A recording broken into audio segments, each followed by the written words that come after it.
네, 조금 전 들어온 소식입니다. 북한이 비무장지대를 다시 요새화하겠다는 뜻을 밝혔습니다. 군사적 긴장감이 다시 높아질 것으로 보입니다. 보도국 전화 연결되어 있습니다. 김수진 기자 전해주시죠. 네, 북한 인민군 총참모부가 오늘 아침 공개 보도 형식으로 입장문을 발표했는데요. 비무장 지역에 다시 진출하고 남쪽을 향해 전단을 살포하겠다고 했습니다.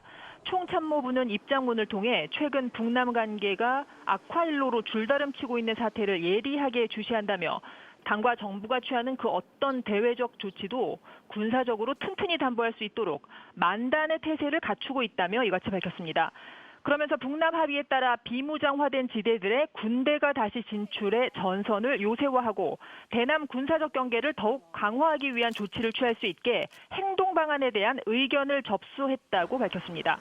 북측이 지칭한 합의에 따른 비무장화된 지대들은 개성과 금강산 일대를 의미하는 것으로 보이는데 북한이 이들 지역에 다시 군을 주둔시키겠다는 의도로 풀이됩니다.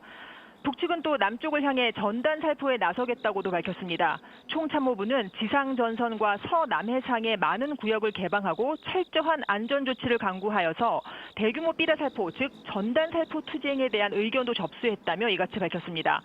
그러면서 이 같은 행동을 실행하기 위해 당 중앙군사위원회의 승인을 받게 될 것이라고도 밝혔습니다.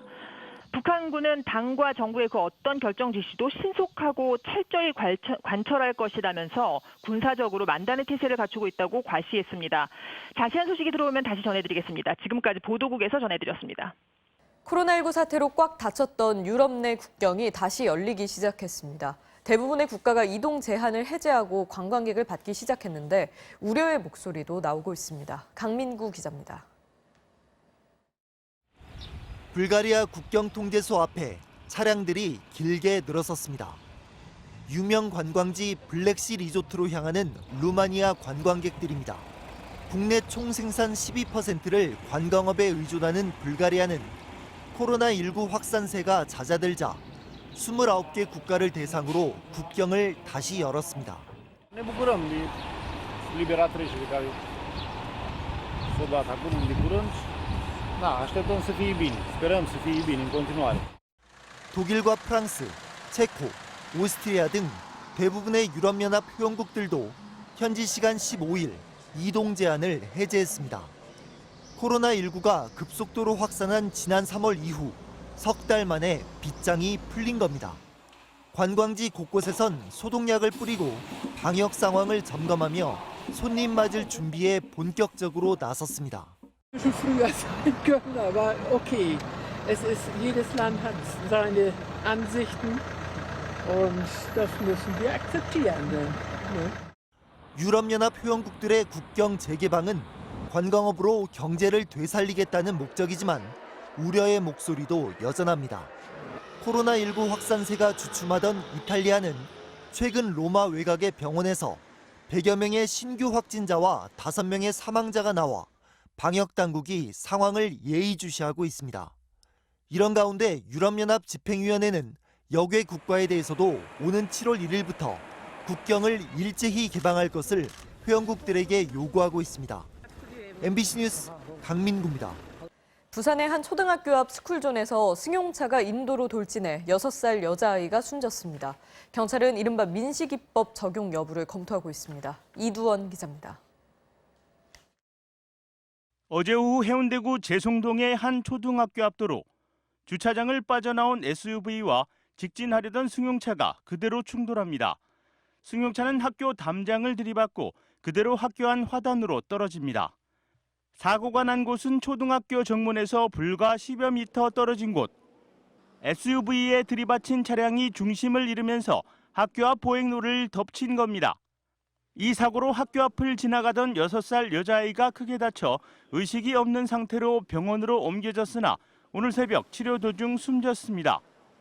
함께 있던 어머니는 부상했고 뒤에서 따라가던 언니는 다행히 사고를 피했습니다. 쿵 소리랑 전구 깨지는 소리가 나서 나가보니까 그 차가 이제 저 벽을 치고 넘어가 있는 상태고 그다음에 그 아기가 쓰러져 있었어요. 쓰러져 있고 그러니까 언니 같은 아기는 울고 아기는 쓰러져 있고. 경찰은 사고가 난 곳이 학교 정문에서 10m가량 떨어진 어린이 보호구역 스쿨존이라는 점을 고려해 교통사고 운전자 처벌 기준을 강화한 이른바 민식이법 적용 여부를 검토하고 있습니다. 스쿨존에서 발생했기 때문에 민식이법 적용 여부를 적극 검토를 할 예정이고요. 보도침범이나 이런 건 교통사고 처리 특례법에 있는데요. 예, 그런 것들을 다 같이 좀 적용 여부를 검토해야 될 것 같습니다. 경찰은 사고 차량 운전자를 불러 정확한 경위를 조사하고 있습니다. MBC 뉴스 이두원입니다. 서울 등촌동의 1000세대 규모 아파트 단지에 갑자기 수돗물 공급이 끊겨 주민들이 무더위 속 10시간여 동안 큰 불편을 겪었습니다. 손하늘 기자입니다. 아파트 단지 한가운데 급수차가 세워져 있고 주민들이 차에서 받은 물을 연신 집으로 옮깁니다.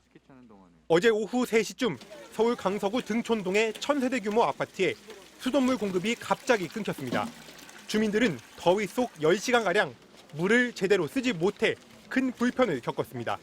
집에 들어가면 당연히 씻어야 되는데 씻을 물이 없어서 불편했고 식수광에는 더 말할 아이도 없고. 서울시 상수도사업본부는 자체 급수차를 긴급 투입해 생활용수 지원에 나섰습니다. 이곳 아파트엔 양동이를 들고 집 밖으로 나온 주민들의 행렬이 늦은 밤까지 이어졌습니다. 물이 끊긴 건 단지 내 낡은 급수펌프 때문. 아파트 고층부로 수돗물을 끌어올리는 모터펌프가 고장이나 갑자기 작동을 멈춘 겁니다. 1층에서 3층까지는 수돗물이 바로 직수로 공급이 되고 4층에서부터 15층은 저 위에 강제로 물을 늘려서 각 세대로 이렇게 내려가는 옥상으로 올려줘야 되는데 그 펌프가 고장이 나가지고. 아파트 측은 고장난 펌프를 교체해 오늘 새벽 1시쯤 복구 작업을 완료했다고 밝혔습니다. MBC 뉴스 손하늘입니다.